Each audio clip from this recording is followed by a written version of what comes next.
welcome to First Take. Shay Cornett here with you. Stephen A. Smith, Markeith Morris is here.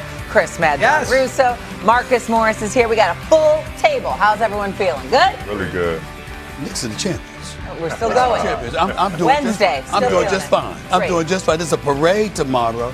Don't act like the championship is Saturday and it's just all over. Oh, no. We're going to be celebrating for the year. Yeah, well, at least for a week. The year. Let's talk about that Knicks parade tomorrow because New York, exactly 24 hours away, the city around us here in New York, gearing up for potentially the largest parade in New York history. Largest estimated crowds in years past have been around 5 million people, and it sounds like the Knicks faithful could eclipse that. After all, they have waited 53 years for this. And so, Doggy, we have not heard from you since the Knicks win and since Jalen Brunson's heroic MVP performance. Somebody has to throw cold water. Okay, hold on. Let me ask the question.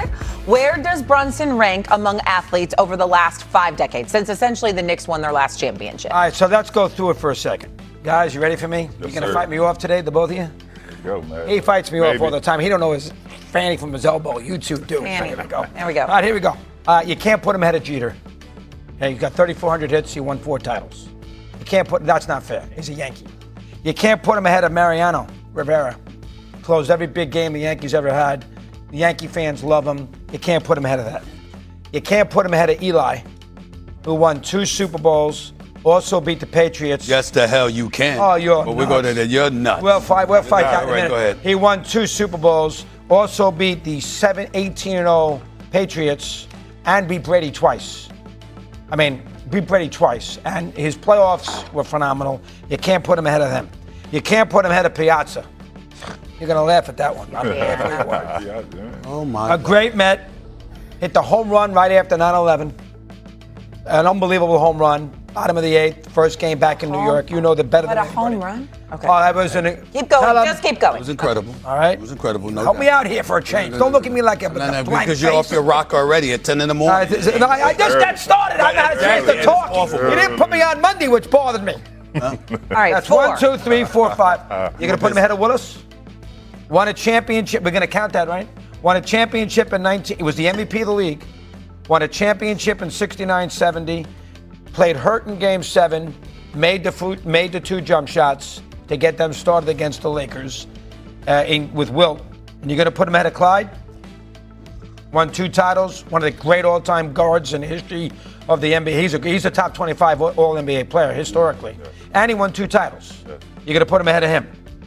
Outside of that, that's how many guys? 1, 2, 3, 4, 5, 6. That's 7. I don't have a Jet. I don't have the Met outside of Piazza. You want to throw him off? Okay. They haven't won. How about Wait a that? minute. What year was Frazier? I said 50 years. What year was Frazier? Oh, Messier. Oh, Mark Messier, yeah. Thank you. Yeah. That's where he's with Messier. Okay.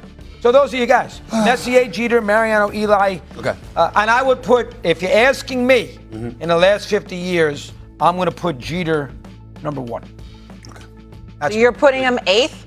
Well, I'm putting him in the conversation. Okay. You can put it anywhere you want. Right. I'm going to put Jeter 1, and I got to put Eli 2. He won 2 Super Bowls. Okay. I got to put him 2. And he beat the Patriots.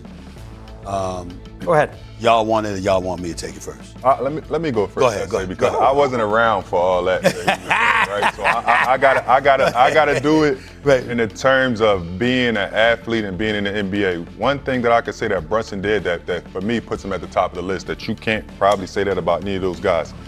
This guy took a $113 million pay cut to make sure that New York got a championship. I don't know one athlete or one superstar athlete is losing that amount of money to make sure a team, a city, can have the best chance that they can have of winning a championship. Great answer. Not only that, I was on teams with superstars that was sitting out and didn't take a pay cut for us to get other players. So the magnitude of what he's doing in sports, to take $113 million less out of his own pocket to be able to assemble a team of, obviously, of his guys, some Villanova guys, but it paid off in the end. So for me, that puts him at the top of the podium because I never seen that before. I've never seen a guy take money out of his own family's pocket to make sure the city get what they haven't had in 50 years. 50. Good answer. Do you want to go or you want me to go? You got it, Uncle. I Want can to go? last. You got Okay, it. I know because it's coming. this drivel that came out of his mouth. Let me say this first and foremost for you.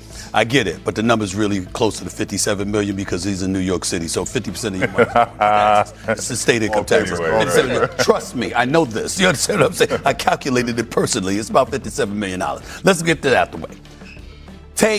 You want to put Jeter up there? Fine.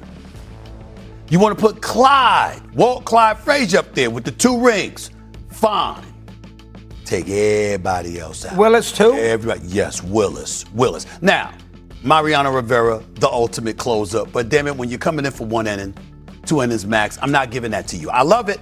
I respect, appreciate, and revere this man, but I'm not putting him ahead of a dude that he said 113 million. That's gross. 57 net. You understand? That's where I'm going. Not only that, you also assembled the squad because essentially not only the money that you sacrificed, but you also made sure they knew exactly what you wanted because you thought that would take you over the top, and you delivered. Also, he arrives in there not just as a second-round pick, not just as a secondary offensive option in Dallas, and that only materialized after Luka Doncic got hurt and he carried them to the Western Conference, to the semifinals and went against Utah and all that stuff before they lost to Phoenix in the conference finals. But you also got to take into account he comes to New York. Never averaged 20 points a game. First year, 24. Second year, 28.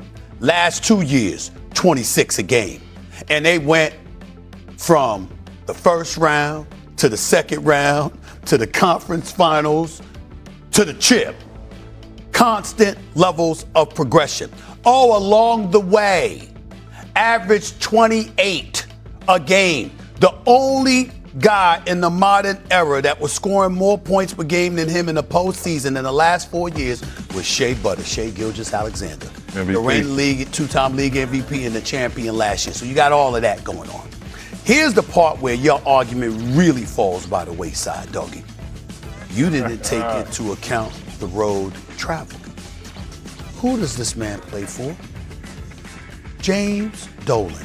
We can revere him now, but that wasn't the case the previous 26 years. This man was a disaster. His leadership and stewardship over the New York Knicks franchise and the Rangers franchise, or more so the Knicks than anything else, was abysmal. You understand? And if you were on Mad Dog, Mike and the Mad Dog in New York City, you would have had a fielder because you spent time having a fielder. His daddy gave it to him. He was the epitome of a dude born on first base or born on third base, acting like he hit a triple. Okay? That's how he conducted himself. That's how he ran the franchise. And one piece after another came up short because the business of Madison Square Garden was prioritized over the basketball of Madison Square Garden. Who changed all that? That was Jalen Brunson. Where he do it at? In the media capital of the world. This is the bright lights, big city, the city that never sleeps. And damn it, we've been awake all of these years because we've been depressed. We couldn't sleep. We were suffering from insomnia because the New York Knicks stressed us because they ain't win a title since when? 1973. And oh, by the way, when you bring up 1973, there's much appreciation as we have for the great Walt Clyde Frazier, because I ain't telling you nothing I ain't telling a man to his face. Right there on Mad Dog Radio. You saw the special I was doing in Madison Square Garden. You heard me. You know, he was right there. I told him exactly where I stood. He's phenomenal. He's great. There's a debate. But who were his teammates? Black Jesus, Earl the Pearl Monroe, Willis Reed, Dave DeBusschere, Bill Bradley before he became a senator. You understand? I mean, you look at these cats, top 75 on an all-time top and All-NBA top 75 team. That ain't what you saying about the cats surrounding Jalen Brunson.